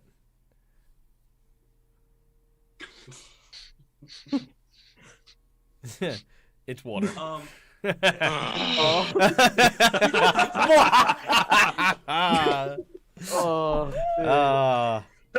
I'm not a nice person. I never claimed to be. While we were Oh, talking here,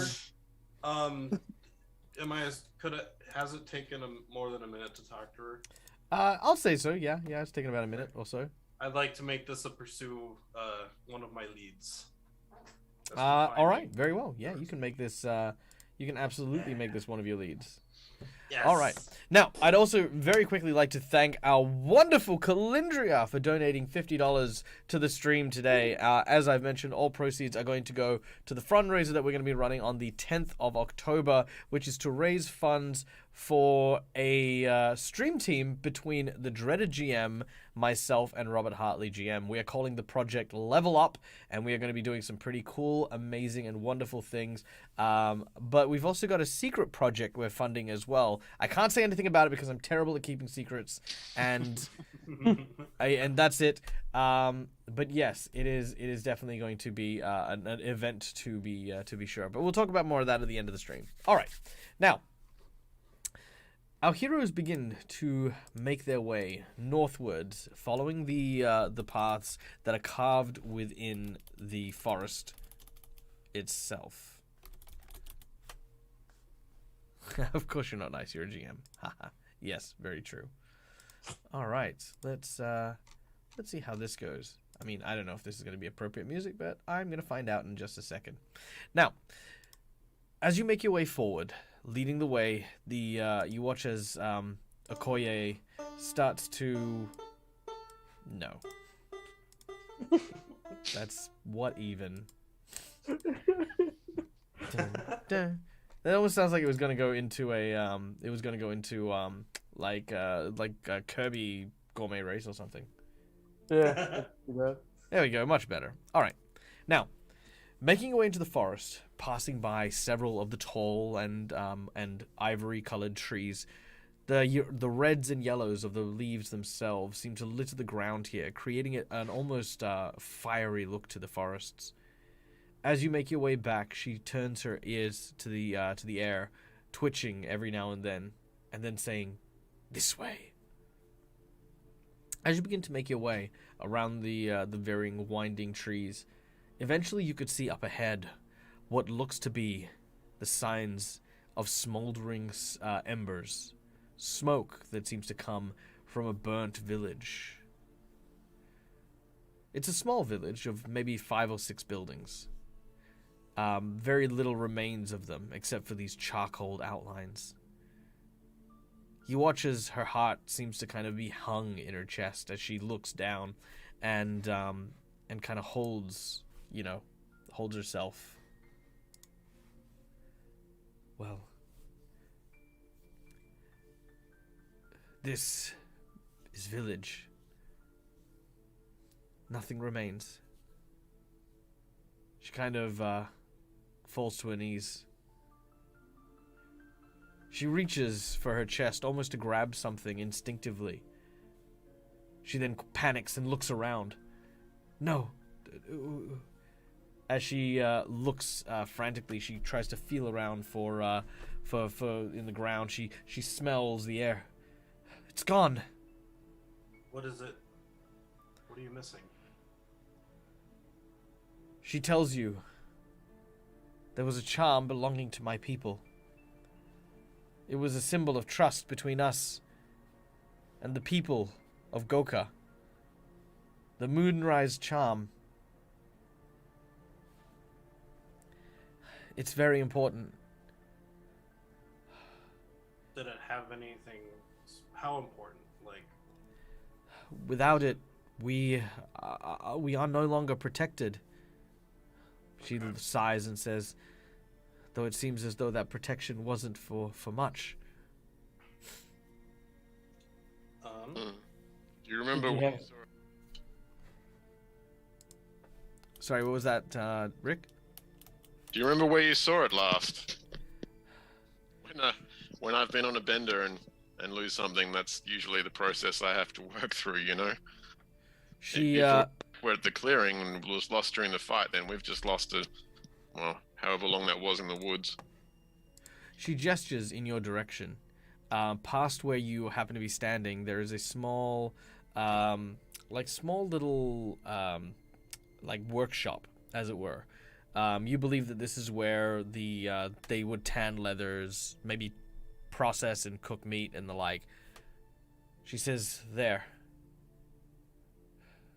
Grandfather kept it locked and safe. When the attack happened, he asked me to get it. I thought I did. I grabbed it, but then I was attacked. I struggled and I fought and then was injured. I ran. What does it look like? She describes a silver pendant emblazoned with the symbol of the moon, as well as a series of characters that she didn't understand the meaning to. It was supposed to represent a promise between the children of the moonlight and the people of the land. Well, I'll tell you what. I'll look. I'm happy to look for the charm, and I'm not going to be any use in working out whatever it is Tamaki has in mind. But might as well have something to do. yeah. Let me go check something out quick. I'm gonna walk over to where she described the area where she had last left it, or where she was attacked. And then I'm going to do some hand symbols and kind of speak in Elven and stick my hands out, and I'm going to sense the area around me as I cast Detect Magic. It's a 30-foot, it's 30 feet emanation, so from me. So if it's in the area,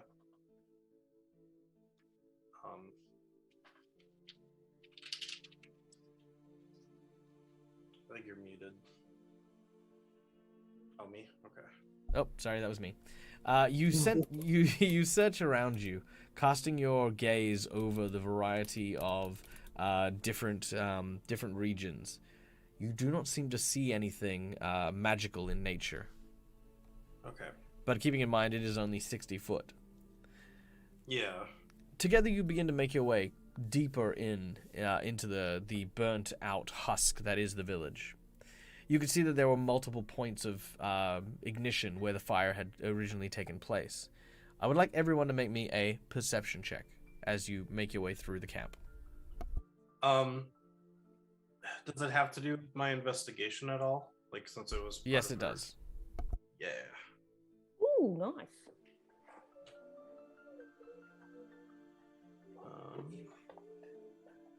Jeez. Okay.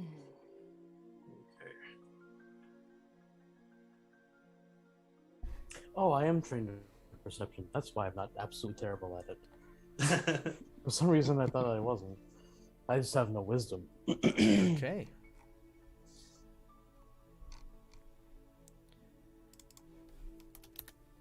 Now, as you begin to look around, you notice something. Several of the walls here have been sliced clean open. The doors have been cut by a long blade. And in addition, you can also see that there are several strange-looking stars that are embedded in several pieces of the wood. Despite the signs of clear weapon damage, you also bizarrely see that there aren't any footprints whatsoever. How did they come with no footprints? Tamaki's going to cast Detect Magic again. There is no magic in the area. As sorry. Oh, sorry, Luke. Can Tengu can't fly, correct? Some can. Very few, but it's rare. But there are some winged Tengu and others with abilities to move easily from, well, how close is the tree line here? Very close. Yeah. Can So, you go check some of the trees around the surrounding area for claw marks? sure. As Taisho is trained in, well, various types of weapons, would he be able to use that knowledge to at least get an idea for the types of weapons that were used to cut open the doors and walls? Yes, you may. Make a lore check. I believe you guys have war or that. What is? I've got warfare, yeah. Thank you. Yes. I do too. I'm not liking this. Mm-hmm. All If right. this was just a normal attack, I have genealogy, so For God's I don't sake. know if that'll help. can I have a go as well? I'm really unhappy with this law war. This is not a normal attack. This is Absolutely. not just a bunch of people going in and having a go. They're hiding their tracks. We rolled Okay. so well. All right. Well, you can't identify specifically any of the weapons, but you do identify that they appear to be some sort of blade, maybe a long sword or a katana, something of that variety. Definitely not curved like Taisho's is, but very sharp, viciously so. Liu will start from where some of the stars are embedded in the wood and look back towards the trees to try and work out essentially some of the positions that you might have thrown those stars from. And then we'll just pick one and taking a running jump and just sort of jump up into the trees using the same trick he did before. Okay. And then use perception to see if you can find any claw marks other than his own. All right. As you do so, I need you to make Like me a perception check. fingerprints. Claws are like fingerprints. Yeah, They're all unique. that's right. They're all unique to the Tengu that made them.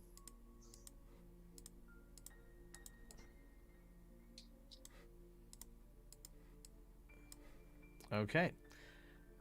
With a 15, you look around, and what you see isn't, you don't actually see any signs of claw marks, but what you do see is you see intentional etchings in the side of one of the tree branches. Little carved marks that seem to be in some sort of code. They happen in incremental sequences, and then there's a mark under every incremental sequence. If you didn't know better, you would suggest that this was a kind of like a tally, someone keeping tabs on like exactly how and when people are moving around the space. I'll call out to the others, and there's some kind of almost a tally mark up here. I think somebody cased the joint before the attack. It would make sense if you want to attack, but that's not. Can I have a look at one of the stars and see if we can identify where that came from? One of the what, sorry? Didn't you say there was like stars? Shuriken. Oh, the stars. Shuriken? Yes, indeed. Yeah. taking out the shuriken from the side of the wall, as you begin to look at it, you may make me another warfare check. I'll allow that one. Oh, I thought it was going to be 19 then. Oh well, 14's not too bad. Okay. With a 14, you identify this particular type of shuriken as belonging to a Tengu clan known as the Tengu of the Black Dragon. These are a group of mercenaries and killers who are usually hired by very high-paying daimyos. They are, they're completely sponsored by what is effectively nobility, the magistrates, the shogunate, things like that.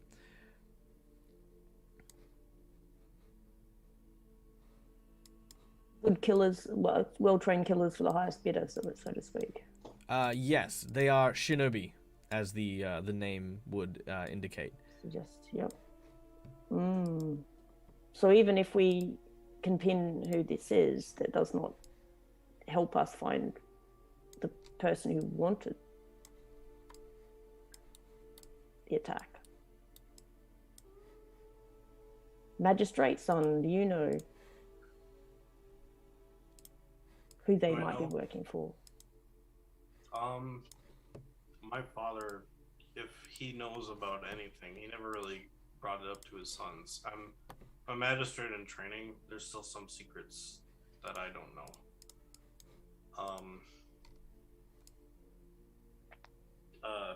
Okoye, would you be able to show us where the elder's home is? She nods and takes you deeper in. A small and humble hut that seems to have several, what's called tamakis, or tatamis, or tatami? Yeah, that's what I'm going to call it. They're basically straw mattresses that are placed on the floor, each of which are where a group would sit. While she is saying that this is where the elders would convene, it's very clear that they do not live in any kind of luxury, that they all kind of share what each other have. I'll take a look around and see if there's been any kind of disturbance, or I mean, if maybe they tried to come in here to grab the elder. All right, you may do so. Make a perception check. Meanwhile, what are the rest of you doing? Sorry. No, you go first. Taisho is with nothing much better to do than sort of try and wander around the camp. He's going to wander over to where the workshop is and search the workshop and then the surrounding area for the medallion. All right. So we are going to now move very quickly to the workshop. Just please bear with me while I get everyone in place.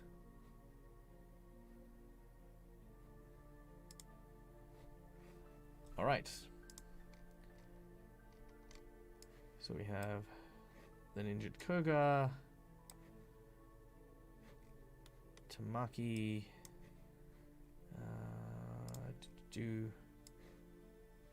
Liu, where are you heading?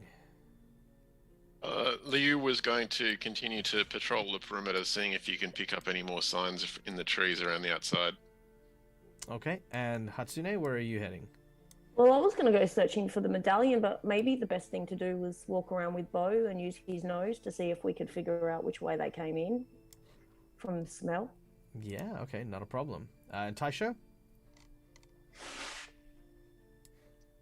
Oh, you mean Kaito?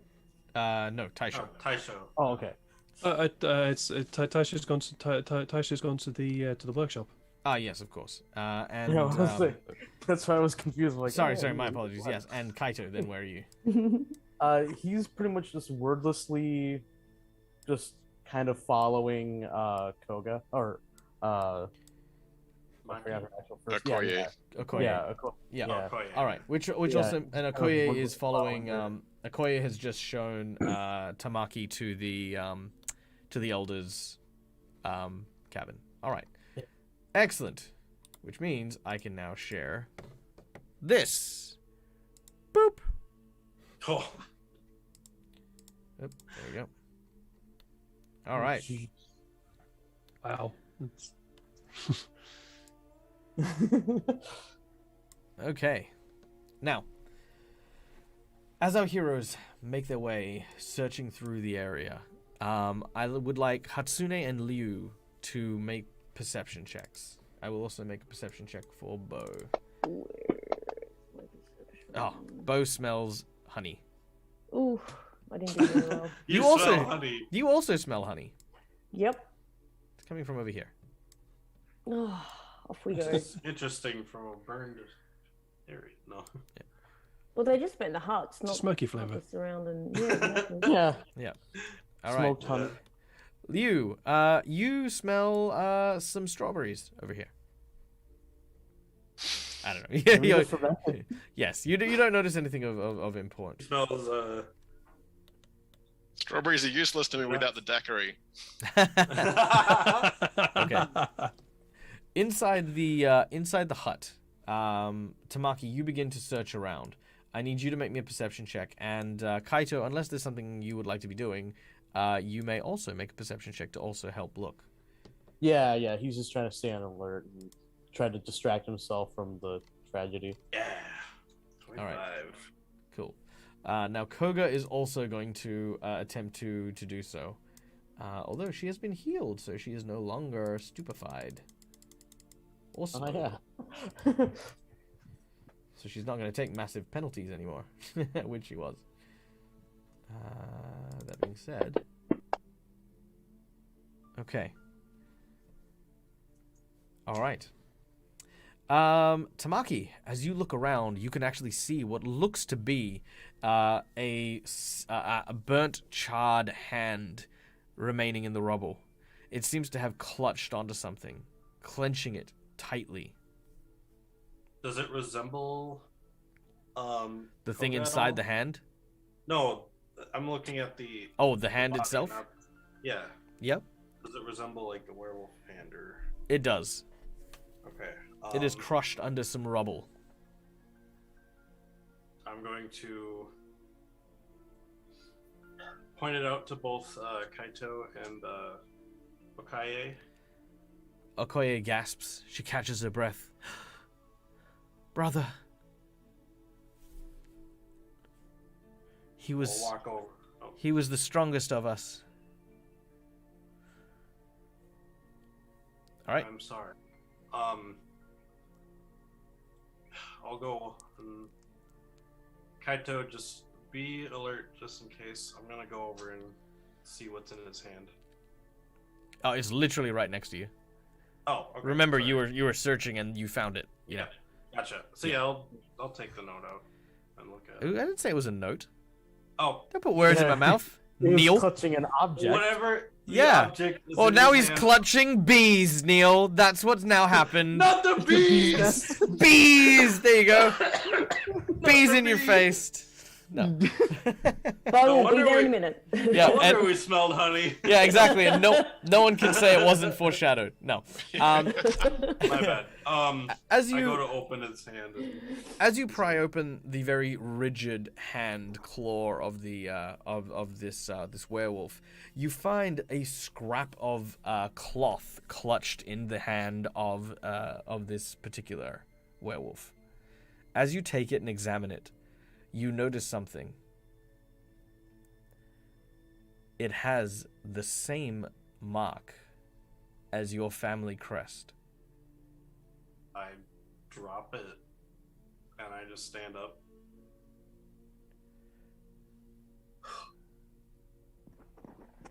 Kaito will just like quickly turn over and is like, "What happened?"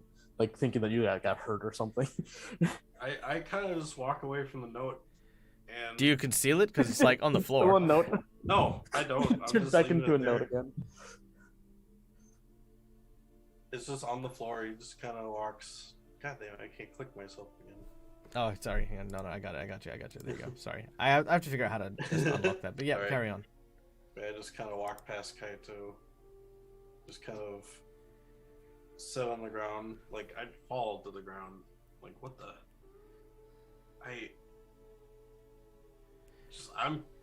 Tamaki's just utterly confused that he found that. All right. Back into the other area, the actual larger of the workshops. There's a small workbench covered in tools. This is where Okoye mentioned that this is likely where the chest was that she had taken the object from.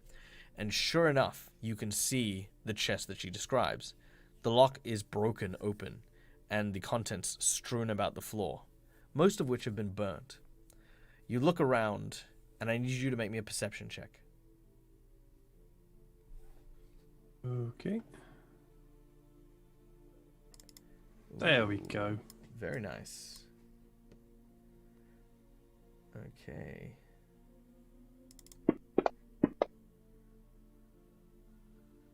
You hear something in the dark moving. It is behind a large pillar just to your east.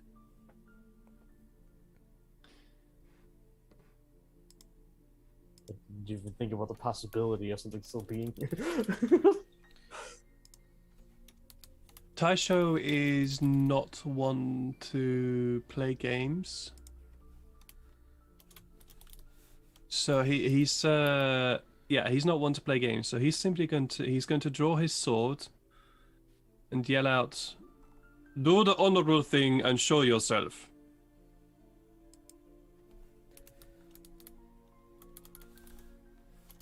You can make an intimidation check or a diplomacy check. The choice is yours. Intimidation. he's not good at diplomacy.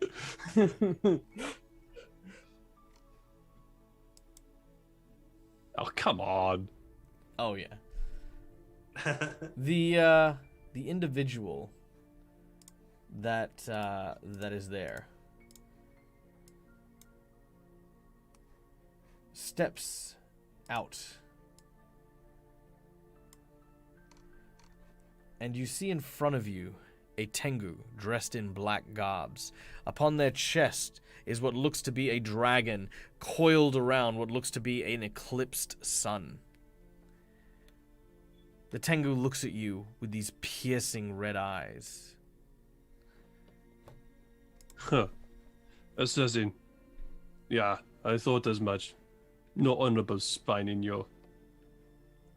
Come then! Let us fight. The Tengu looks and sort of twists its head, almost like, you know how crows kind of, when they're like inspecting or investigating, they kind of have that twitch. Now, normal Tengus don't have this, but this dude absolutely does.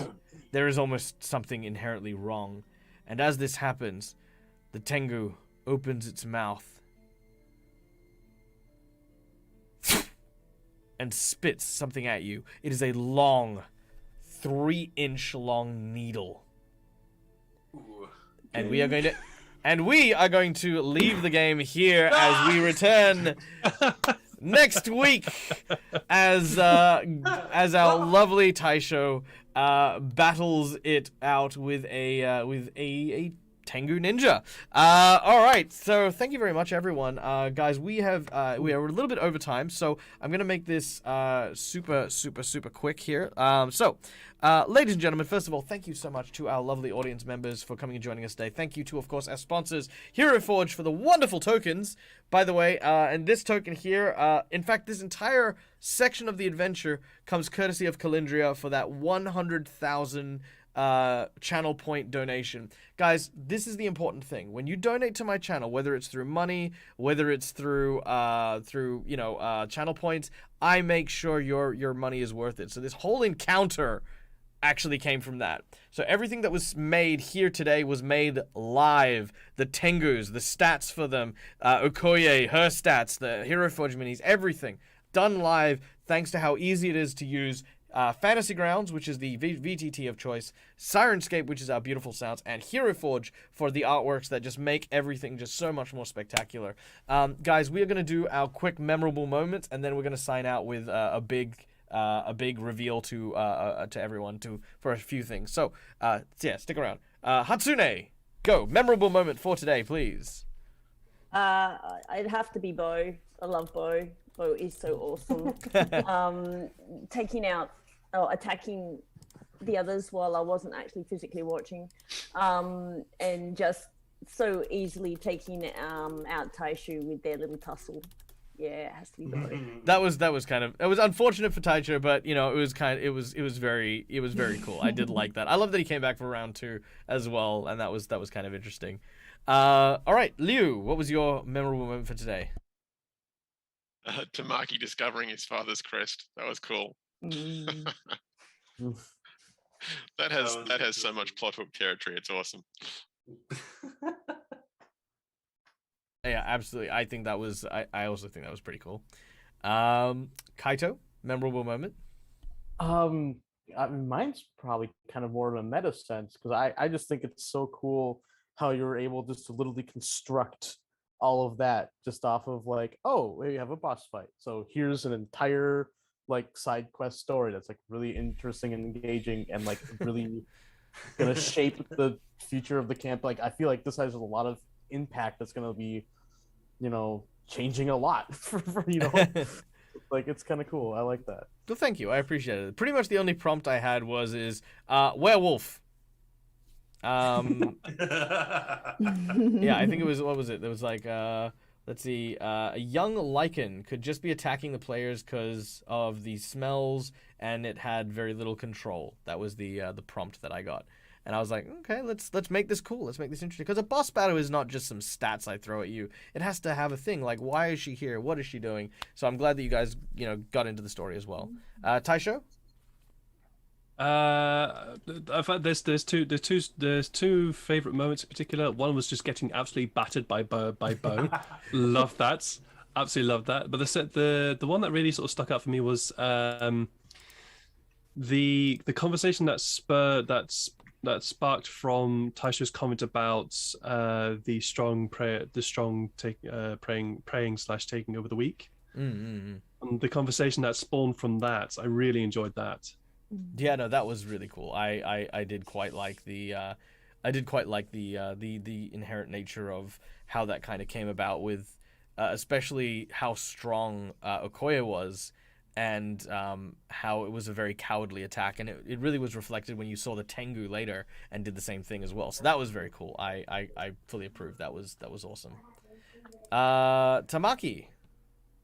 So I have multiples too. But the short one is when Bo came out of the forest and just like smacked Tamaki, and I almost flew into a tree. Or I did. At first, I was like, "Oh my god, this is awesome! Like, I'm totally down for this." But no, my favorite part was the investigation stuff at the end. Like when we got into the village and we were just kind of like, it was so mysterious. And I'm just like, oh, what's gonna happen? Like, what are we gonna find? Ooh, it was. I love that. And the music of choice was very appropriate. That was very spooky. Very spooky. Yeah. Yeah, no, it was awesome. And you know what? I think my favorite moment from today was definitely Liu's constant pursuit of alcohol. That was brilliant fake out. Oh, he's like, really I'm gonna steal from Tamaki now. Oh, that fake out. Wow. Yeah, no. All right, now I'm hoping that this works. I think no, that's not it. How do you spell Captain Malik? That's CK. CK. Oh yeah. Yeah, it's CK at the end. Okay, there we go. So you're correct, but with CK at the end. Okay, there we go. Let's try that. There we go. Okay, guys. Now remember, on the 17th of October, Captain Malik is going to be running his very own game of the Warhammer RPG known as Dark Heresy. So definitely be sure to go give him a follow and check out what he's got planned. It'll be a lot of fun to see, and I'll definitely be trying to make some time to come and check that out as well. Also, be sure to check out our lovely friend Neil at Immersion Diversion. Go thing. Yeah. Nah, didn't work. It's something. It doesn't like me. Yeah, it just doesn't like you. We'll figure it out. Yep. But anyway, yes, and of course, guys, here's our special for the end of today's session. Now, number one, we are doing a fundraiser on the 10th of October, which is, of course, next Sunday. For those of you who want to watch, we are going to be raising funds for our stream team, which is me, Robert Hartley GM, and the Dreaded GM, as we plan for our next big project. But there is a secret fundraiser happening as well. We have tons and tons and tons of really cool prizes, awesome games, which are as follows. We have Fool's Gold being run by Felix of the Dingo Doodle channel. It will feature myself, Robert, Dread, as well as Ginny D, Quincy from Quincy's Tavern, as well as Gothy from the Dingo Doodle channel as well in her debut performance. The art that I wanted to show you guys for today actually comes right from the desk of the wonderful Gothy, as I will now show you the character that I am going to be playing, and that is this wonderful human being. Well, I say human being, he's not really a human being. This wonderful character, who is... There we go. Oh, nice. So I will be playing this character on the fundraiser event. He is one of the Four Claimers, one of the iconic races from that setting. His name is Valen. He is a chronomancing wizard who is trapped in the body of a child despite being 800 years old. And he has developed some peculiarities, chief among which is a fondness for his animal companion, Bump, who is a he's Bonk, Pachycephalosaurus. Yeah, Bonk the Pachycephalosaurus. Nice. He's a bit derpy, but we love him. Is amazing. Yeah, but he's loved. So there you go. So that is our little sneak preview towards what is going to be happening there. We also have D20 Deathmatch, thanks to Becca Godzi and Mudcat, who are going to be running a PvP based very, very cool and awesome adventure.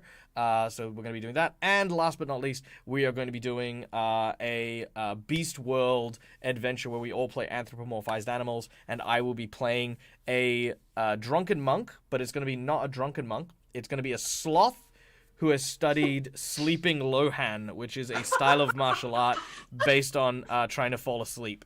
So he basically just constantly fights while trying to stay awake. Which he's actually really good at. So that's what we're going to be doing. So definitely tune in. 10th of October. It's going to be on the Dreaded GM's channel. Follow my channel because I'll be hosting it here. Follow us on Twitch and Twitter and all the things. And thank you so much, everyone, once again, for joining us. We are now going to go and raid. Who are we raiding? I planned out who I was raiding. I did. I planned it. Goram it. We are playing Flabberchino. Is a new up-and-comer, actually. I hadn't seen Flabberchino before, but we are going to go and raid them. They are currently doing some world-building prep, so definitely be sure to give them a like, give them a follow, send them all the love, and if you are a subscriber to the Dead Aussie Gamer channel, don't forget to throw out all of those raid emotes so that we can raid his channel by unleashing the horde. Thank you very much, everyone. Until next time, as always, from me to you, game hard or die trying. Good night, everyone! See you. Bye.